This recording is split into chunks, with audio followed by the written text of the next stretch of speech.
آقا کریم علیہ السلام سے انہیں دشمنی تو تھی ہی یہود کو، اور آج بھی آپ کے غلاموں سے انہیں وہی دشمنی ہے۔ انہوں نے مل کر کبھی حضور علیہ السلام کو زہر دینے کی کوشش کی، گوشت میں ملا کر زہر دیا گیا، اللہ رب العزت نے اپنے محبوب کو محفوظ رکھا۔ کبھی آقا کریم علیہ السلام کو جان سے ختم کرنے کے حوالے سے انہوں نے بہت ساری کوششیں کی۔ ایک دفعہ حضور بیٹھے ہوئے اوپر سے پتھر گرانے کی کوشش کی، اللہ نے اپنے محبوب کو پہلے ہی اطلاع دے دی۔ اور ایک مرتبہ ایسا ہوا کہ انہوں نے حضور علیہ السلام پر جادو کرنے کی کوشش کی، جادو کرنے کی کوشش کی گئی، عمل کیا، اس کا اثر بھی بدن مصطفیٰ صلی اللہ علیہ وسلم پر ہوا، مگر اللہ رب العزت نے اپنے محبوب کو سورہ فلق اور سورہ ناس عطا فرمائی، جو جادو ٹونا اور اس طرح کی تمام چیزوں کے لیے اکسیر ہے۔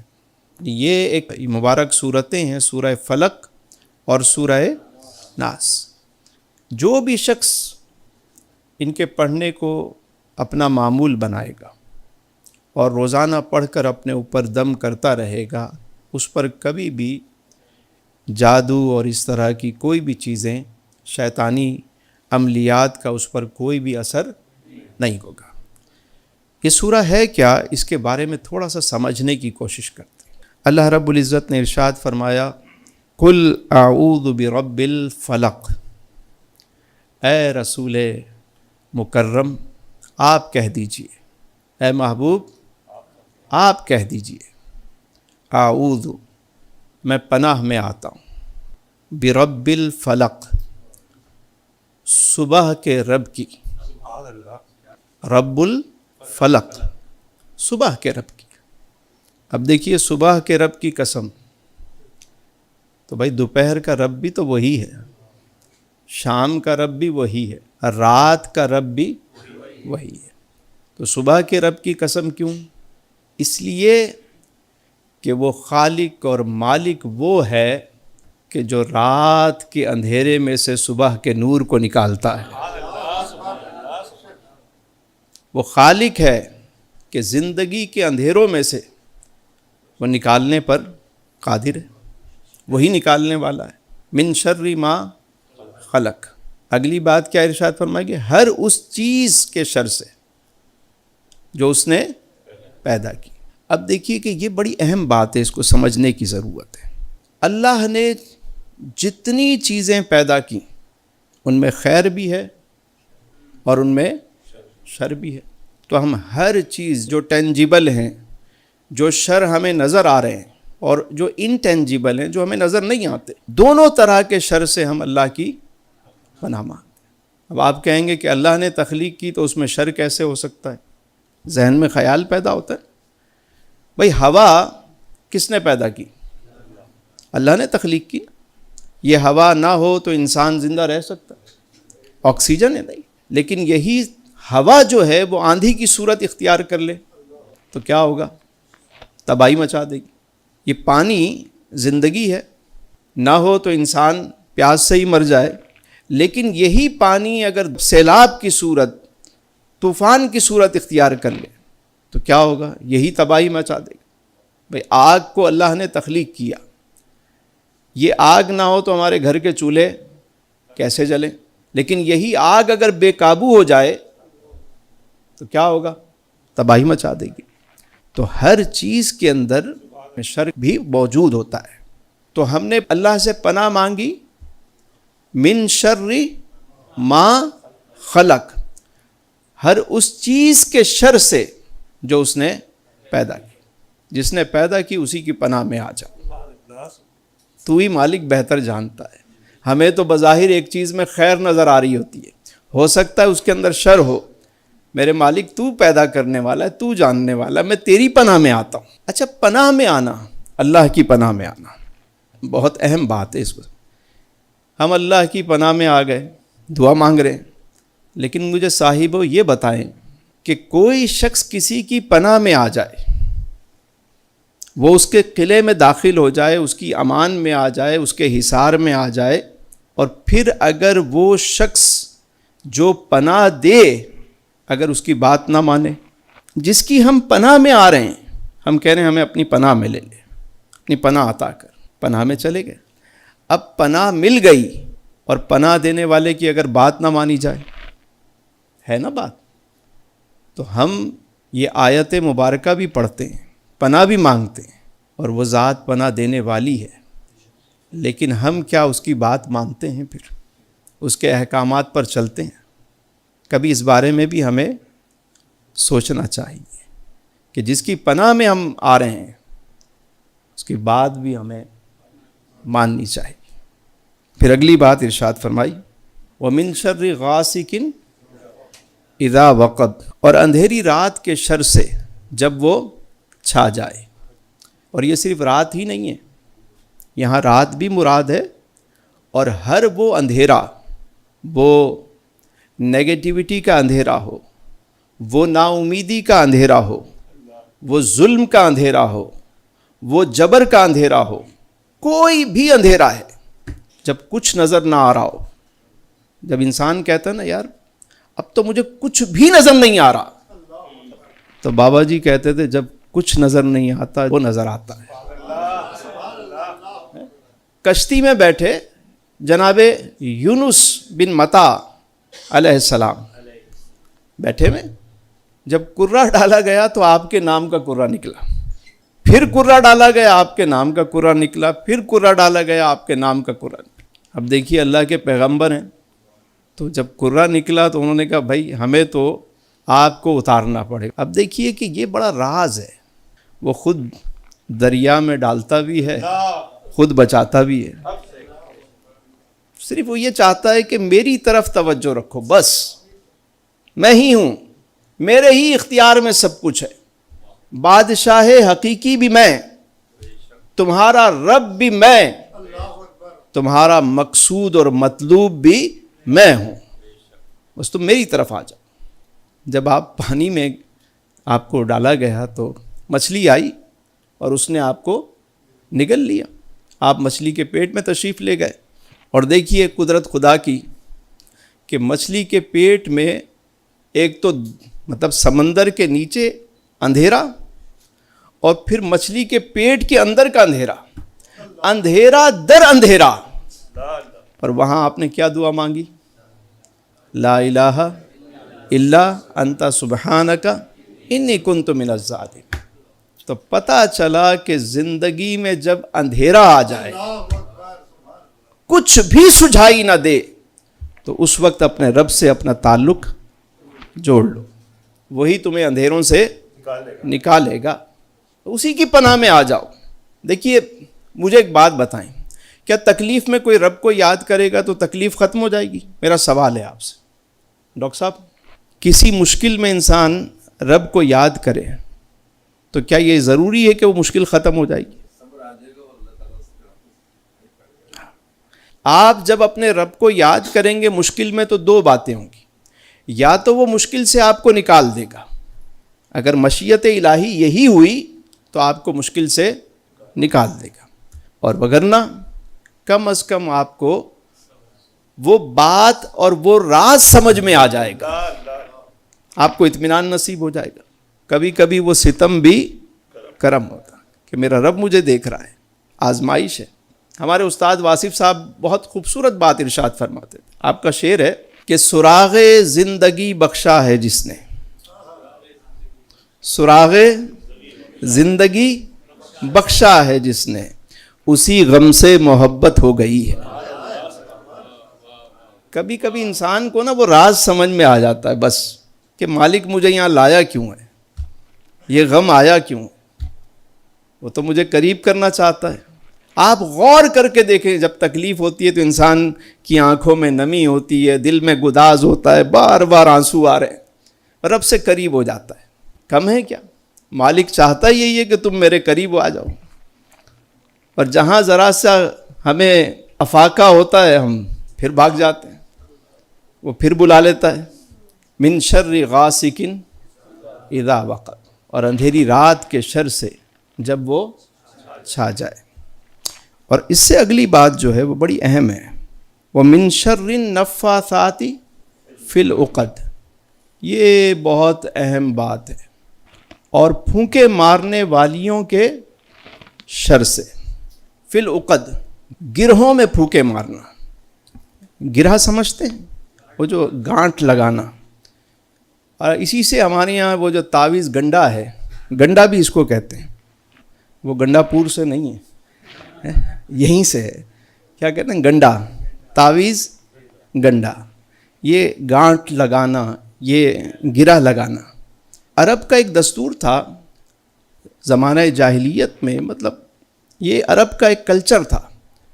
جادو کی جو گرہ لگاتی تھیں وہ خواتین ہوتی تھیں۔ کون ہوتی تھیں؟ کاہنہ، ساحرہ، یہ عورتیں ہوتی تھیں، اور وہ پڑھ کر آگ کے سامنے بیٹھ کر اندھیری رات میں یہ گرہیں لگاتی تھیں اور پھونکے مارتی تھیں۔ نفاثات، نفاثات اس پھونک کو کہتے ہیں جس میں سے تھوڑا سا تھوک بھی نکلے۔ جیسے آگ ہوتی ہے، آگ کو جب سلگایا جا رہا ہوتا ہے تو کیا کیا جاتا ہے؟ زور زور سے پھونکے مار رہے ہوتے ہیں۔ یہ اس کو کہتے ہیں نفاثات، ایسی پھونک کہ جس میں تھوڑی سی تھوک بھی ہو۔ وہ کیوں تھوک نکالتی تھیں؟ وہ کہتی تھی اگر ہم پھونک ماریں اور وہ ہوا میں تحلیل ہو جائے گی، لیکن جو تھوک ہوگی اس کے ذرات جو ہم نے پڑھا ہے، وہ پڑھے ہوئے ذرات جب اس پہ لگیں گے تو یہ گانٹھ اور مضبوط ہو جائے گی۔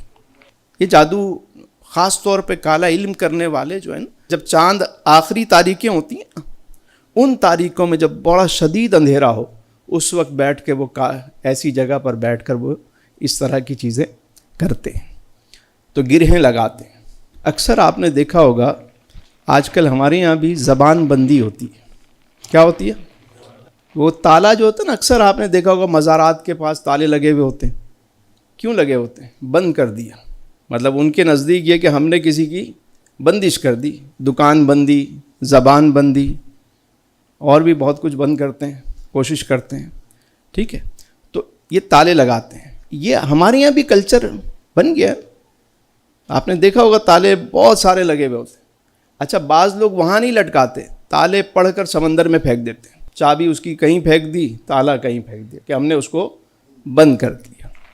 یہ بھی ہوتا ہے، لیکن ان سب کا علاج ایک ہی ہے۔ کیا علاج ہے؟ اپنے رب کی۔ اور یہ جو بات ارشاد فرمائی گئی وَمِن شَرِّ النَّفَّاثَاتِ فِی الْعُقَدِ، عقد وہ جو بندش ہے، کہتے عقدہ کھل گیا، تو یہ کھلنا جو ہوتا ہے بندش، اس کو اگر کوئی کھولنا چاہتا ہے نا، یقین کریں ان دو صورتوں کو اٹھتے بیٹھتے ہمیشہ پڑھنا شروع کر دیں، اس کے معنی اور مفاہیم پہ غور کرتے ہوئے پڑھے کہ میں پڑھ کیا رہا ہوں۔ میرے آقا کریم علیہ السلام کا معمول تھا کہ جب حضور سونے لگتے، سورہ اخلاص، فلق اور ناس پڑھ کر ہاتھوں پر حضور دم کرتے، یوں چہرے کی طرف سے، یوں پھر آپ سر پر، پھر اپنے سینہ مبارکہ پر، پھر جہاں تک ہاتھ پہنچتے۔ اللہ رب العزت نے اپنے محبوب کی برکت سے حضور کے غلاموں کو یہ تحفہ عطا فرمایا۔ لیکن حیرت اس بات پہ ہے کہ امت ان مقدس صورتوں کو چھوڑ کر وہ پتہ نہیں کہاں کہاں بھٹکتی پھر رہی ہوتی۔ ہمارا یقین ہی نہیں ہوتا۔ آج تو ہر بندہ کہتا ہے میرے اوپر بندش ہے۔ مجھے پتہ نہیں کتنا عرصہ ہو گیا ہم بیٹھتے ہوئے، ہزاروں لوگ آئے ملنے کے لیے، لیکن ایک بندہ بھی آج تک میرے پاس ایسا نہیں آیا کہ جس نے کہا ہو کہ فلاں کے اوپر بندش کر دیں۔ جو بھی آیا بیچارہ اپنا مسئلہ لے کر آیا کہ میرے لیے دعا کر دیں۔ ہم پتہ نہیں کیوں سمجھتے ہیں کہ ہمارے اوپر ہی سب کچھ ہو رہا ہے۔ اگر کوئی ایسی بات ہو بھی تو آپ یہ صورتیں آپ کے پاس ہیں، ان کا معمول بنائیں، پڑھنا شروع کریں، زندگی کے سارے اندھیرے ختم ہو جائیں گے، ساری گرہیں کھل جائیں گی۔ میں نے ایک صاحب کو دیکھا، وہ دونوں ہاتھوں میں دھاگے پہنے ہوئے ہیں اور اس پہ وہ گٹھانے لگی ہوئی ہیں۔ میں نے کہا بھائی کیا ہے؟ دونوں ہاتھوں پہ، پھر پاؤں دکھائے تو پاؤں پہ بھی دو کالے سے دھاگے۔ یہ کیا ہے بھائی؟ ہاتھوں میں درد تھا تو میں نے پہن لیے۔ میں نے کہا اچھا۔ پھر پاؤں میں بھی درد تھا۔ میں نے کہا بیٹا کان میں کبھی درد ہو تو یہاں بھی پہن لینا، ناک میں ہو تو یہاں بھی پہن لینا، ہر جگہ اب تم دھاگے پہن کے لٹکاؤ گے؟ آپ کو یہ مبارک صورتیں ملی ہوئی ہیں، ان کو پڑھیے۔ کئی لوگ ہیں جو ہمارے یہاں بھی یہ دھاگے شاگے ان سے نکالو قوم کو، یہ پھر آگے پتہ نہیں کہاں تک چلے جاتے۔ ہمارے خواجہ خواجگان خواجہ معین الحق والدین حضرت معین الدین چشتی اجمیری رحمۃ اللہ تعالی علیہ، آپ کے پاس ایک شخص جو ہے وہ آیا اور کینچی لے کر آیا تحفے میں۔ کیا لایا؟ کینچی۔ خواجہ صاحب نے فرمایا کہ میاں اگر تحفہ دینا ہی تھا فقیر کو تو سوئی دھاگا لے آتے، ہمارا کام کاٹنا تھوڑی ہے، ہمارا کام تو سینا ہے، ہمارا کام کیا ہے؟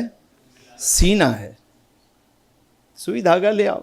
ہم تو سوئی دھاگے والے لوگ ہیں بھائی، ہمارے یہاں نہ کینچی ہے نہ اس طرح نہ کوئی چھری لے کے بیٹھے۔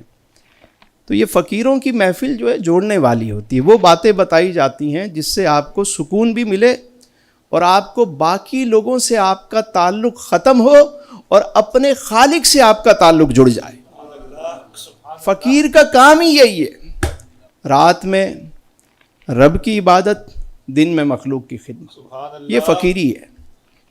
تو کوشش کریں کہ ان مبارک صورتوں کو نا آپ سمجھیں، خدا کے لیے ان کے معنی مفاہیم کو سمجھا کریں اور قرآن سے اپنا تعلق جو ہے وہ جوڑتے چلے جائیں۔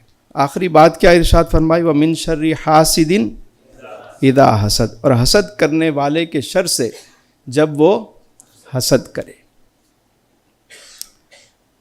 ایک بڑی اہم بات ہے اور وہ یہ ہے کہ دیکھیے سورہ فلق میں رب کا نام ایک مرتبہ آیا، برب الفلق، اور 4 شر بیان ہوئے، من شر ما خلق، ومن شر غاسق، رات کے اندھیرے کا شر، ومن شر النفاثات، اور گرہیں لگا کر پھونکے مارنے والیوں کے، اور چوتھا شر کون سا ہے؟ حاسدین کا شر۔ 4 شر، رب کا نام ایک مرتبہ آیا اور 4 شر سے حفاظت کی بات ہوئی، ٹھیک ہے۔ اب سورہ ناس میں دیکھیے جو ہم نے سنی، اس میں رب کا نام 3 مرتبہ آیا، قل اعوذ برب الناس، تمام انسانوں کا رب، مالک الناس، تمام انسانوں کا بادشاہ، الہ الناس، تمام انسانوں کا الہ، معبود۔ 3 دفعہ رب کا نام آیا اور وہاں جو شر بیان ہوا وہ ایک، کون سا شر؟ وسوسہ۔ یہاں رب کا نام ایک مرتبہ، شر 4 بیان ہوئے، وہاں رب کا نام 3 مرتبہ اور شر 1 مرتبہ۔ کیوں؟ کیونکہ سورہ فلق میں جن شرور کا ذکر ہے ان کا سب کا تعلق دنیا کے ساتھ ہے۔ کس کے ساتھ ہے؟ دنیاوی شر ہیں، وہ اندھیرے کا شر، جادو کا شر، فلاں چیز۔ لیکن جو سورہ ناس میں شر بیان ہوا اور وہ جو وسوسہ ہے اس کا تعلق آخرت سے ہے کہ وہ ایمان خطرے میں ہے، اس لیے اللہ نے 3 مرتبہ اپنا نام بیان کیا اور پھر ایک شر بیان کیا۔ تو دلوں میں وسوسہ ڈالنا یہ بہت بڑا شر ہے، اس شر سے بچنا چاہیے۔ آپ دیکھیے آخری آیت کیا تھی اس کی؟ من الجنتی والناس، جنات کے شر سے اور انسان۔ تو پتہ چلا کہ جنات بھی وسوسہ ڈالتے ہیں اور شیطان نما انسان بھی وسوسے ڈالتے ہیں۔ دیکھیں جنات کیسے وسوسہ ڈالتے ہیں، وہ ڈالے گا ایمان کے بارے میں، عقیدے کے بارے میں، کبھی اللہ کے بارے میں وسوسہ ڈال دے گا، کبھی قرآن کے بارے میں وسوسہ، کبھی یہ وسوسہ ڈالے گا پتہ نہیں تمہارا وضو ہوا یا نہیں ہوا۔ بندہ بولے میں نے ابھی وضو تھوڑی ہوا ہے، تمہارا وضو نہیں ہے، تمہارا وضو ختم ہو گیا تھا۔ اس طرح کی وسوسے ڈالے۔ اب آپ کہیں نہیں میرا وضو ہے، میں نماز پڑھنے کے لیے کھڑا، پھر وسوسہ ڈالے نماز تھوڑی ہوئی ہے، تم تو بھول گئے تھے، 2 تھوڑی ہوئی ہیں، 3 ہوئی ہیں۔ اب یہ نماز کے اندر وسوسہ، کبھی غسل پورا نہا لیا بندے نے، وسوسہ ڈالا بھائی غسل ہوا کہ نہیں ہوا، ہوتا ہے نہیں ہوتا، یہ وسوسے۔ اور جو شیطان نما انسان ہے وہ کیا وسوسے ڈال رہے ہیں؟ اللہ اکبر۔ آج کل دیکھ لیں آپ سوشل میڈیا پہ بیٹھے ہوئے ہیں اور کیا کہہ رہے ہیں، کوئی کہتا ہے یہ جو آج سارے مسجد میں جمع ہوئے نا بڑی رات کو، اس کی ضرورت ہی نہیں ہے، یہ کہیں جائز ہی نہیں ہے۔ اب وسوسہ ڈال دیا کہ پتہ نہیں یہ جائز ہے کہ نہیں ہے۔ یہ جو تراویح پڑھتے ہیں نا، یہ 20 رکعت تھوڑی ہے، 8 رکعت ہے۔ اچھا دوسرا آیا, اس نے کہا 8 رکعت بھی نہیں ہے, تراویح نام کی تو کوئی نماز ہی نہیں ہے. چلو جی ایک اور وسوسہ ڈال دو. یہ شیطان نما جو انسان ہے نا, جو وسوسے ڈالتے ہیں, ان سے بھی اللہ کی پناہ. کبھی رشتوں میں وسوسہ ڈال دیں گے, کبھی میاں بیوی کے درمیان وسوسہ, اولاد کے بارے میں وسوسہ. تو ہمیشہ اللہ کی پناہ میں بندے کو رہنا چاہیے. اللہ کی پناہ میں آ جائیں, اللہ تعالیٰ ان تمام چیزوں سے آپ کو نکال دے گا. اور یہ جو آخری بات تھی وَمِن شَرِّ حَاسِدٍ, اس پر میں چاہتا ہوں کہ 2-4 باتیں. حسد جو ہے نا معاشرے میں بہت ہو گیا ہے. آپ کو پتہ ہے حسد کیوں ہوتا ہے؟ کوئی بتائے گا حسد کیوں ہوتا ہے؟ سب سے پہلے حسد کس نے کیا؟ ابلیس نے کیا. کس نے کیا؟ ابلیس نے کیا. کس سے کیا؟ آدم علیہ السلام سے. کہ میں افضل ہوں, یہ مٹی سے بنے, میں آگ سے بنا, میں کیوں سجدہ کروں؟ تو سب سے پہلے آسمانوں پر سب سے پہلا جو گناہ ہوا وہ کیا تھا؟ حسد تھا, تکبر تھا. اور زمین پر جو سب سے پہلا گناہ ہوا وہ بھی حسد تھا. حضرت حابیل علیہ السلام سے قابیل نے آپ کو قتل کیا اسی بات پہ, حسد پہ, کہ ان کے حصے میں خوبصورت لڑکی آئی ہے, میرے حصے میں آنی چاہیے. بس وہ حسد ہو گیا. تو ہر ذی نعمت سے حسد کیا جاتا ہے. اچھا حسد کبھی باہر کے لوگوں سے نہیں ہوتا, دور کے لوگوں سے. حسد ہمیشہ قریبی لوگوں سے ہوتا ہے. کس سے ہوتا ہے؟ جو آپ کو جانتے ہوں. اسی لیے تو اس سے بچنے کا طریقہ بھی ہمیں دین نے سکھایا کہ جب تمہیں اللہ عطا کرے تو پہلے قریبی لوگوں کو ان کا حق ادا کرو. کیا کرو؟ قریبی لوگوں کو دو. ذوی القربی والیتامی والمساکین, قریبی لوگوں کو دو. اور پھر حدیث میں یہ بھی تو ہے نا کہ جو اپنے لیے پسند کرو وہی اپنے بھائی کے لیے پسند, جو تم کھاؤ وہی اپنے لوگوں کو کھلاؤ. جب ہم وہ نہیں کر رہے ہوتے تو ہوتا کیا, ان لوگوں کو ہم سے حسد ہو جاتا ہے. لیکن اگر ہم انہیں اپنے ساتھ شامل کریں, ہماری گروتھ ہو رہی ہے تو ان کی بھی گروتھ ساتھ ہو, تو بتائیں حسد ہوگا؟ تو یہ جب ہم ان کو بہت پیچھے چھوڑ دیتے ہیں, ہم آگے نکلنے کی, دیکھیں بونوں میں دراز قد ہونا یہ بہت بڑا عیب ہے. بونوں میں اب سارے ایک لیول کے لوگ رہ رہے ہیں, آپ اس میں سے بیچ میں نکل کے کھڑے ہیں, عالی شان کوٹھی بنائی ہوئی, کسی کو کچھ دے بھی نہیں رہے, تو کیا ہوگا؟ حسد ہوگا. تو حسد سے بچنے کا طریقہ یہ ہے کہ ساتھ میں اپنے قریبی لوگوں کو لے کر چلیں. یا دوسرا طریقہ یہ ہے کہ بھائی وہاں سے آپ نکلیں.